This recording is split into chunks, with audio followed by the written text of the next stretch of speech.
सारी भजन पद्धति नष्ट हो गई, सारा भजन चौपट हो गया और कुछ नहीं मिलेगा। ये भगवान ने कहा। कपिल भगवान वहां कहते हैं तीसरे स्कंद में ही लगभग 29वें अध्याय के आसपास, अहम सर्वेषु भूतेषु भूतात्मावस्थितः सदा तमवज्ञाय मामर्त्यः कुरुतेर्चाविडम्बनम्। एक कारण भी बताते हैं, जिन भाव से भक्ति सिद्ध क्यों नहीं होती, इसका कारण भी भगवान बताते हैं और जिन भावों का वर्णन भी करते हैं भगवान अपनी मां से कहते हैं। धन्य है वो माता जी जो सुन रही हैं, समझ रही हैं। आज तो आप कितने कल्याण की बात अपने माँ बाप भाई से कहो, कोई नहीं मानेगा, लड़ाई झगड़ा हो जाएगी। वो कैसी माँ थी, माता तो क्या चलाई, आज आप बेटा बेटी को शिक्षा दो तो भी लड़ाई हो जाएगी, कोई नहीं मानता है। फिर माँ बाप तो बड़े पद में रहते ही हैं, हम भाव भी रहता है। माता से कहते हैं वे, देख मां, हर प्राणी के भीतर मैं, भगवान बोले अहम सर्वेषु भूतेषु, हर प्राणी के भीतर मैं ही बैठा हुआ हूं। बुढ़ा है, जवान है, लड़की है, लड़का है, तुम्हारा मित्र है, शत्रु है, ये शरीर सब मंदिर है, इसके भीतर मैं ही तो बैठा हूं। अहम सर्वेषु भूतेषु भूतात्मा अवस्थितः सदा तम अवज्ञा है। तुमने किसी का अनादर किया, तम अवज्ञा है मामर्त्या पूर्ते अर्चा विडंबना, तो उसकी अर्चा माने सारा भजन ढोंग बन गया। अब देखिए जीव भाव कितना नुकसान करता है। ये केवल बात कथा में कहने की नहीं है। आप ये समझिए कि बड़े बड़े सिद्ध भी इसमें आकर के और उनको ये बात माननी पड़ी। जैसे उदाहरण देते हैं कि रूप गोस्वामी जी,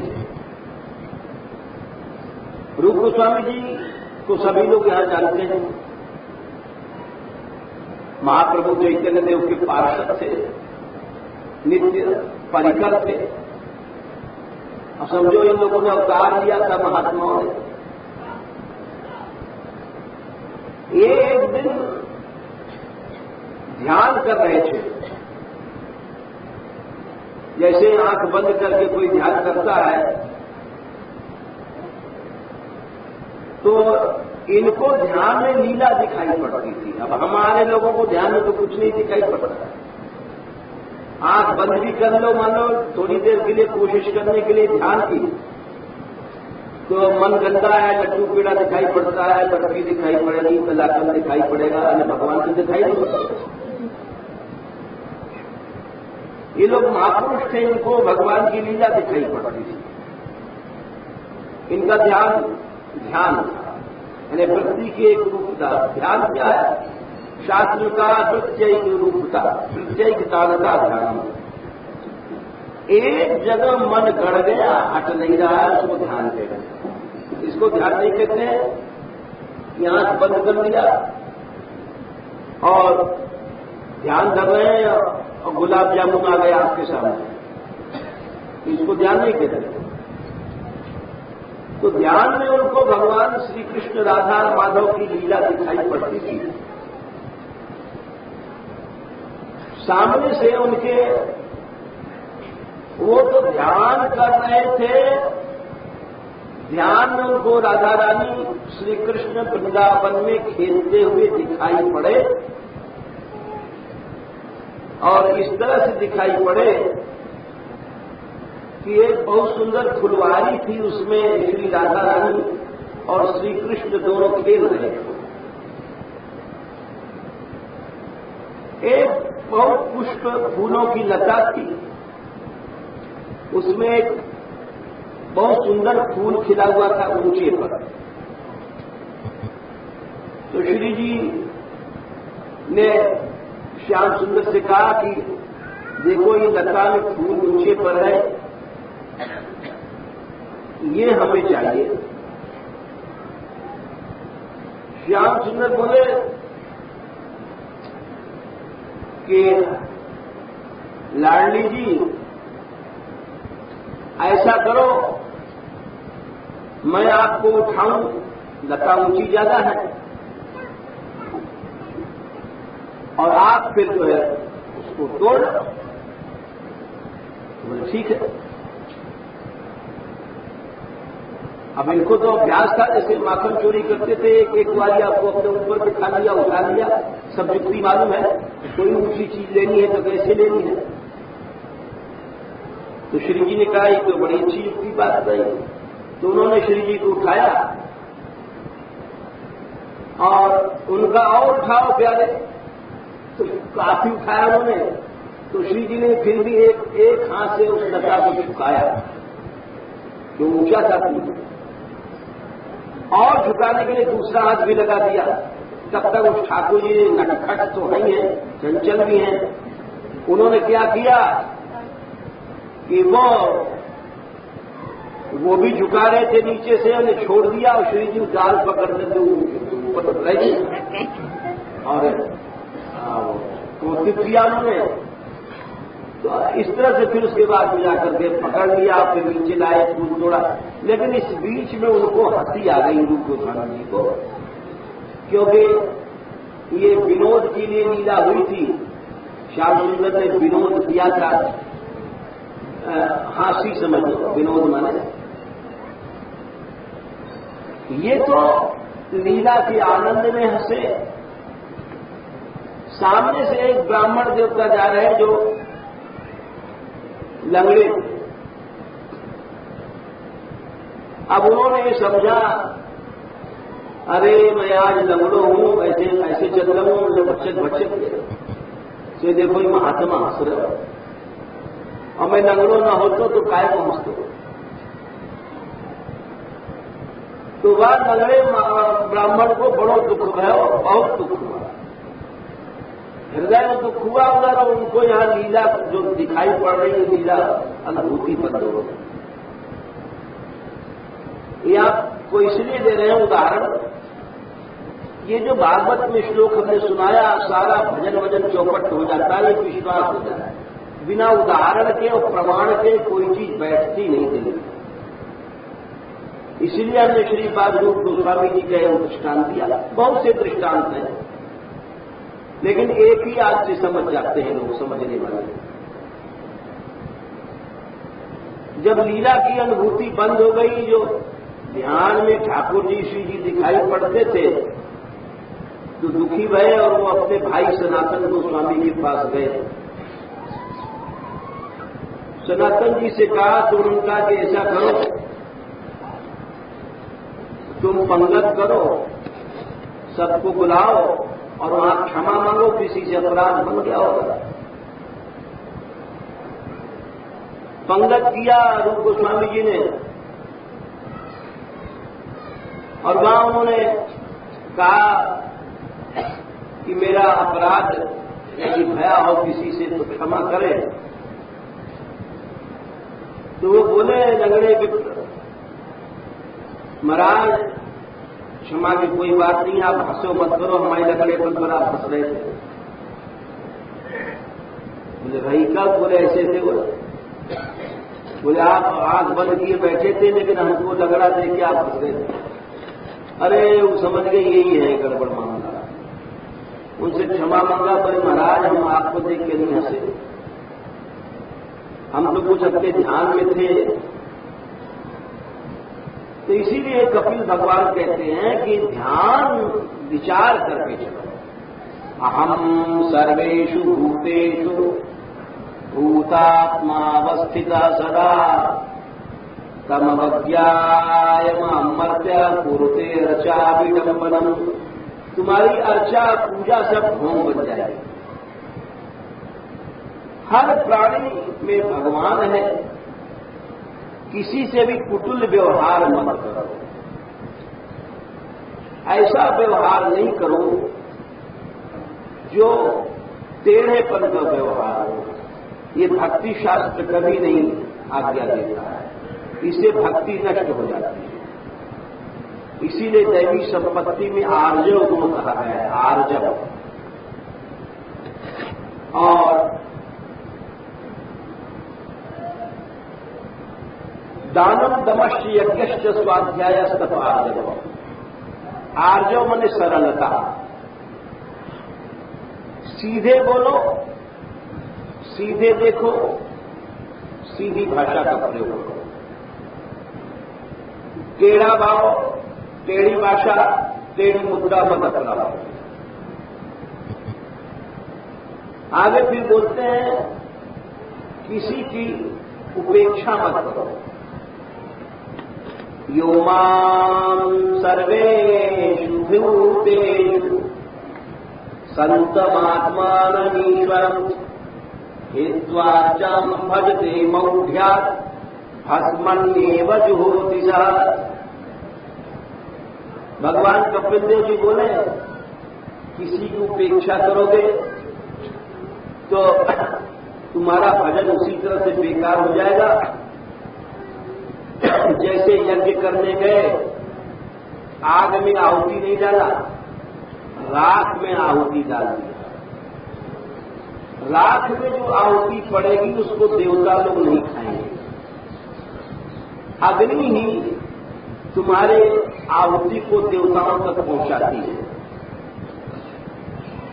इसीलिए सारा भजन उसी तरह से नष्ट हो जाएगा। उपेक्षा नहीं, उपेक्षा यूं समझो कि हम प्रसाद बांट रहे हैं, इससे हमारा चिढ़ है और मन खट्टा है, तो बांटते भय निकल गए जैसे देखा ही नहीं हो। ऐसा ढोंग बना दिया, देखे। तो ये भी उपेक्षा, किसी का उपेक्षा कर देना, किसी प्राणी की। अरे दूसरा कर रहा है तो करने दो। तुम भक्त हो, दूसरे के द्वेष को अपने प्रेम से प्रेम में बदल दो। नहीं बदल पाते हो तो भी ये नहीं समझो कि हम असफल रहे। परमात्मा साक्षी है, वो देख रहा है, कर्मों का फल देने वाला फलदाता भगवान है, मनुष्य नहीं है। उसने तो तुम्हारे प्रयत्न को देखा ही है। यदि तुम निराश होते हो तो इसके माने तुम ईश्वर की साक्षिता में कर्म नहीं करते हो, तुम भगवान के लिए कर्म नहीं करते हो, तुम जीवों के लिए कर्म करते हो, तुम रिटर्न चाहते हो। रिटर्न माने हमने आपसे कहा नमस्ते तो तुम भी कुछ बोलो साहब नमस्कार। नहीं बोले तो अरे देख लो, बोलो नहीं, बेकार सुसुख नहीं। किसी जीव को प्रसन्न करने के लिए कोई जब कर्म किया जाता है, शास्त्र में लिखा है तब परिणाम पर दृष्टि रहती है, और जब भगवान के लिए कर्म किया जाता है तो परिणाम पर दृष्टि नहीं होती। याद रखो, ये बहुत बड़ा मूल मंत्र है। जीवन में भक्ति पाने का एक बहुत बड़ी सूक्ष्म बात है। फल को लेकर के तुम जो कर्म करोगे तो तुम भक्ति नहीं पा सकोगे। वो जीवाश्रित कर्म है। परमाश्रित कर्म होता है त्यक्त्वा कर्म फलासंगम, नित्य तृप्तो निराश्रय। फल को छोड़ करके रिटर्न मत चाहो, ये भी हमारा सत्कार जवाब देगा। इस तरह से कर्म करोगे तो उसका फल मिलेगा तुमको, भगवान प्रसन्न हो जाएंगे क्योंकि तुमने भगवान को प्रणाम किया। भगवान शंकर भी यही कह रहे थे। जब सती ने पूछा महाराज हमारा पिता आपका ससुर लगता है, ससुर एक तरह से पिता के समान होता है, सास माता के समान होती है। अंग्रेजी में भी कहा जाता है फादर इन लॉ और मदर इन लॉ, यानी पिता और माता की तरह होते हैं सास ससुर। तो आप उनको दंडोत कर लेते तो क्या आपका घट जाता? तो भगवान शंकर ने कहा मैंने दंडोत तो किया था देवी, तुमको पता ही नहीं है। और भगवान शिव कहते हैं मैं हर प्राणी को दंडोत करता हूं।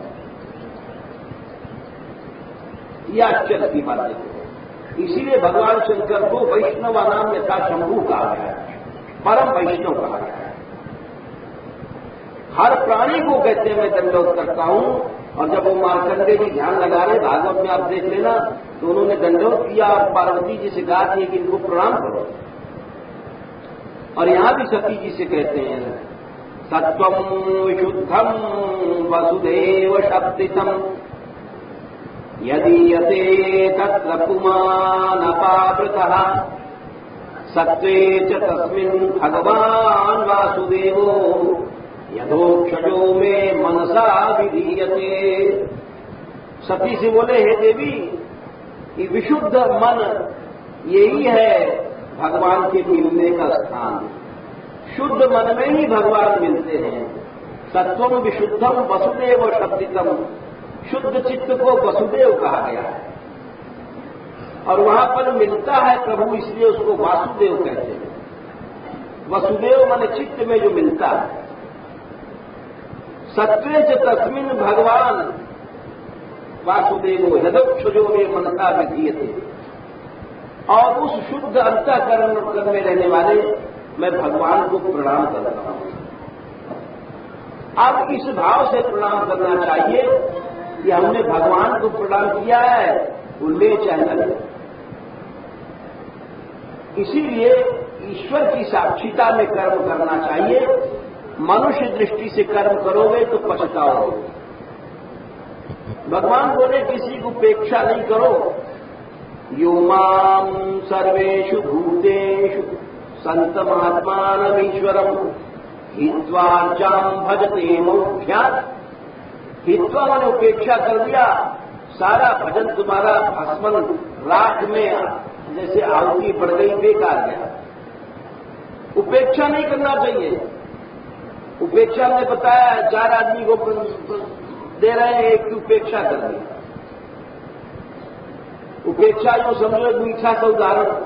एक बार यशोदा मैया पंगत कर रही थी, तो बहुत बढ़िया खीर बनी। कृष्ण बलराम सब सखा है, तो मधुमंगल बामन पेटू वो देखे वाले की बहुत बढ़िया खीर बनी है, तो थाली वाली छोड़ करके घुस करके मोहलबो तो हो बहुत बड़ो बहुत कोई भगवनी बुरी हो खाना बैठ जाओ आप पंगत। यशोदा मैया देख रही, बोले देख लो बामन है, जो सबको ये पात्र दिया गया है, जैसे मान लो कोई पंगत में हम सकोरा कुल्लड़ में मिल रही खीर, सकोरा हटा करके एक बार ऐसे हुआ, यहाँ पंगत हो रही, बहुत पुरानी बात है, याद आ जाती है। गोपाल कुटी पे कोई 35 साल पुरानी बात होगी, छूट पट्टी खीर चल रही है, सकोरा था। तो एक हमारे पास संत रहते थे, तो वो एक इतना बड़ा भगोना वो ले आए और उसमें बैठ गए। हमारे पास एक जर्मन के साधु थे, मतलब विदेश के समझो। अब वो लोग ऐसा भोजन नहीं खाते हैं, वो तो हिसाब से उनका खाना पीना उन्होंने कभी देखा भी नहीं था। तो हमारे पास बैठे थे, वो हिंदी तो जानते, अंग्रेजी हिंदी नहीं जानते थे, अंग्रेजी जानते थे। तो जब वो खीर वालों आया तो हम लोगों के लिए सपोरा में दे, वो अब उनके लिए भर गया, तो सबने भर दिया में 1.5 किलो खीर कम से कम आ गई होगी। और बड़े दुष्ट पुष्ट भी थे, वो भरवा दिया। अब वो जो हमारे पास जर्मन साधु थे, वो देखने लग गए, नहीं इतना खीर, तो उनसे रहा नहीं गया। उन्होंने कहा ओह क्यों मच, अंग्रेजी बोले, मतलब ये तो बहुत है, खा के मरेगा क्या। अब बेचारे ऐसे थे, तो अब वो समझ नहीं पाया बेचारों बाबा जी भगवान दास हमारे पास पहले रहते हो, जो नहीं ये भगवान दास नहीं वो पुरानी बात है, घर को देखने लगे। तो अब वो बोले बेचारो साधु हमसे कि क्या कह रहे हैं महात्मा। अरे हमने कह रहे हैं कि संतों का प्रसाद में कितना प्रेम होता है। अब हम यो कह रहे हैं सुमय तो बड़े रसैले भी थे और नाराज होकर के फिर कहते कि तो वो वही बात थी कि मधुमंगल उठा लाया। अब यशोदा मैया सबको खीर बांटते बांटते जानबूझ करके वहां मधुमंगल की ओर एक एक टपका भी खीर नहीं डाला और छोड़ करके चले गई वह छेक करके। अब मधुमंगल को अरे देखो मैया ने बहुत बड़ी बेइज्जती करी, मैं लाया मुझे आज खरत भर देगी। देखो यशोदा मैया कैसो न्याय कर रही है, सबन को दे गई और हमें नहीं दे गई।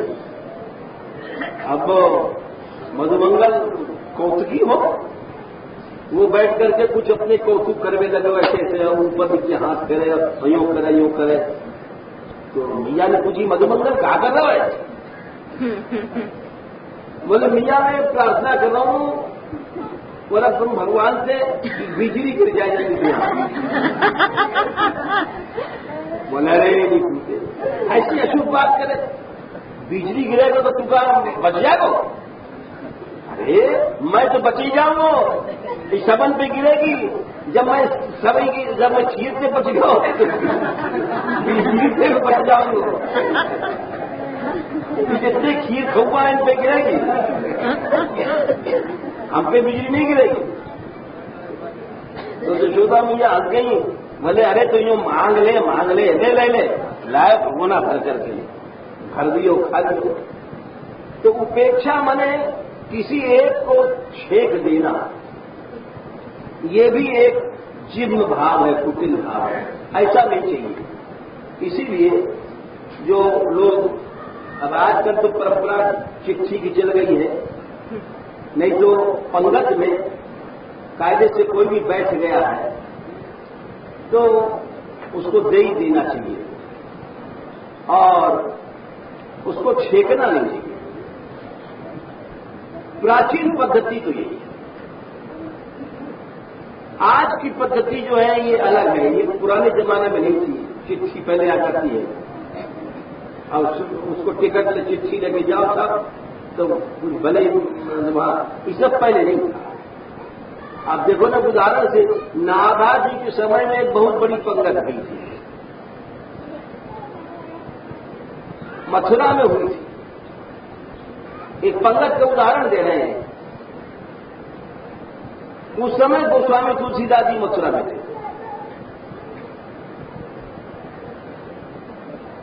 तो सबको निमंत्रण भेजा गया। उस समय गोसाई जी ब्रज में आए थे, तुलसीदास जी पता लग गया कि तुलसीदास जी हैं, तो निमंत्रण भेजा गया। लोगों ने कहा वो नहीं आएंगे, अपने अपने विचार नाभा जी को सुनते रहे और सच पंगत भई नहीं आए। पहली पंगत भई, दूसरी भई, तीसरी भई, सब लोग कहने लगे हम कह रहे हैं तुलसीदास जी नहीं आएंगे। कोई कुछ कहे, आलोचना शुरू है। कोई कहे बड़े अहंकारी हैं, कोई कहे बड़े वो हैं। बार पंगत के बाद 2 से कंगलों को प्रसाद पड़ता था, मतलब किसी को लौटालो मत, ये कायदा है। इस पर उदाहरण दे रहे हैं। नहीं बैठा के पा सकते हो, किनका तो किसी का भी तिरस्कार मत करो, उपेक्षा नहीं करना चाहिए। तो वहां कंगले आए थे, प्रसाद दे रहे अपने अपने पात्र में। एक आया कोई प्रसाद के लिए, बोले पात्र कहां है? तो पात्र नहीं था। वहीं एक जूती पड़ी थी तमाम साबुन की, उसको उसने कर दिया इसमें दे दो। तो अब जो पड़ोसी वाले वो लगे गाली दे दो, अरे कार से खड़ी आ गया। तो हल्ला गुल्ला सुना। नाभा जी ने पूछा कि क्या बात है? बोले अरे गायक दूसरे जूता में प्रसाद पकड़। अरे वो तुलसीदास जी हैं, पकड़ो। जब तक प्रसाद लेके चले गए। बोले तुम नहीं समझ सकते, वो सच्चे शब्द थे, सच्चा दैनिक था। तुलसी जाके सन से भूखे निकसत राम, वाके पग की पग तरी, मोरे तन पूछा। संत की जूती, अरे जो भगवान नाम लेता है उसका सब कुछ पवित्र है, तो उपेक्षा नहीं करनी चाहिए। भगवान बोले ये भी जीव भाव है। योमाम सर्वेषु भूतेषु, हम किसी से चिढ़ रहे हैं हम नहीं बोलेंगे, ये करेंगे, ये सब नहीं। जीव भाव भक्त को नहीं रखना। बहुत से उदाहरण हैं, हजारों बार बिच्छू ने डंक मारा, संत अपना सरलता से उसको निकालते चले गए। फिर आगे द्वेष के लिए बोले, द्वेष भी जिम्म भाव है। जो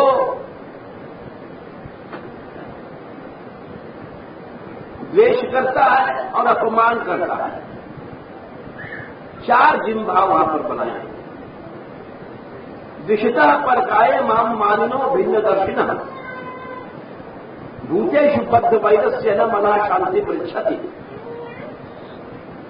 तो दूसरे शरीर में मैं ही तो बैठा हुआ हूं।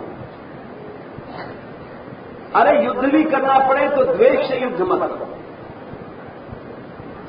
हनुमान जी ने, अर्जुन ने युद्ध भी किया। अर्जुन सदा मुस्कुराते रहते थे, इसको खेल समझते थे। ये लोग जैसे रावण वगैरह लड़े, इस तरह से राम जी नहीं लड़े।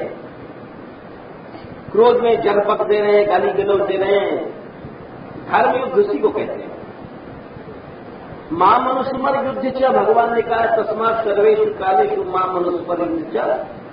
युद्ध में भी मेरा स्मरण करो कि मैं कृष्ण से लड़ रहा हूं। ये एक बड़ी ऊंची बात है। इन्हें विकार रहित होकर कर्म करो। अपने मन में राग द्वेष को छोड़ करके कर्म करो। लड़ाई भी करना पड़े, भगवान बोले मां मनुस्मर युद्ध च, तो वहां भी मेरा स्मरण करो। द्वेष भी जिम्म भाव है, और अनादर करना भी। षोडश उपचार पूजा किया, सब नष्ट हो गई, किसी का अनादर कर दिया। ये बात भगवान ने कई जगह कही है। अब ये तो हमने कपिल अवतार का प्रसंग बताया। अब देखो आप, श्री कृष्ण अवतार में भगवान कहते हैं कि कोई शत्रु है, भले ही शत्रु है, तुम अपने हृदय में जो भाव शुद्ध रखो। सुहृन् मित्रारिदासीन मध्यस्थ द्वेष्य बंधुषु, 6वें अध्याय में 9वां श्लोक है। साधुष्वपि च पापेषु समबुद्धिर्विशिष्यते। चाहे साधु है चाहे पापी है, विशेष बात है, दोनों में समान बुद्धि रखो। सृष्टि को जीत लोगे तुम, सारे संसार को बिना हथियार के जीत लोगे। इहैव तैर्जितः सर्गो, भगवान बोले यही जीत लोगे इसी शरीर में। इसी शरीर में येषां साम्ये स्थितं मनः, समान में तुम्हारा मन स्थित है। बस निर्दोषम ही समम ब्रह्म तस्मात् ब्रह्मणि ते स्थिताः। इसीलिए नैव तुष्येत चितोर्चायाम अहम उच्चा वचैर द्रव्यैः क्रियोत्पन्नयो लगे। तुमने बहुत पूजा किया भगवान की, ऊंचे नीचे द्रव्य से। ऊंचे मतलब आप 56 भोग लगा दिया, आज 2 लाख रुपए का भोग है, लेकिन मैं उससे संतुष्ट नहीं होता हूं। नैव तुष्येत चितोर्चायाम, भूतग्रामावमानिना, किसी का अपमान कर रहे हो किसी प्राणी का, तो वो तुम्हारी कोई उपासना नहीं है। और उपासना यही है कि तुलसी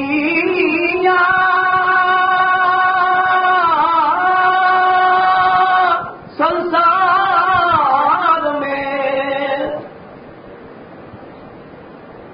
सबसे मिलिए धाए,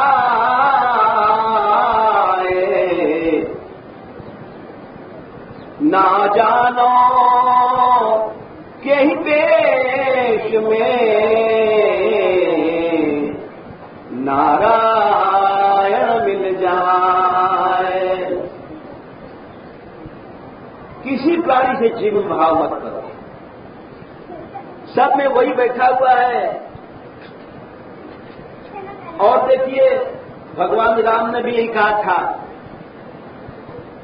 कि सप्तम मोहि समान जग देखा, मोते अधिक सत्य कर लेखा। और देखिए भगवान ऋषभ ने भी यही कहा, जितने अवतार हैं हम सबका प्रमाण दे रहे हैं, जीव भाव किसी को पसंद नहीं। भगवान ऋषभ देव जी बोले, बड़ी सुंदर बात कहते हैं, वो तो बड़ा समझा कहते हैं सारी प्रजा को, सर्वाणि मध्यष्णतया भवद्भि चराणि भूतानि सुता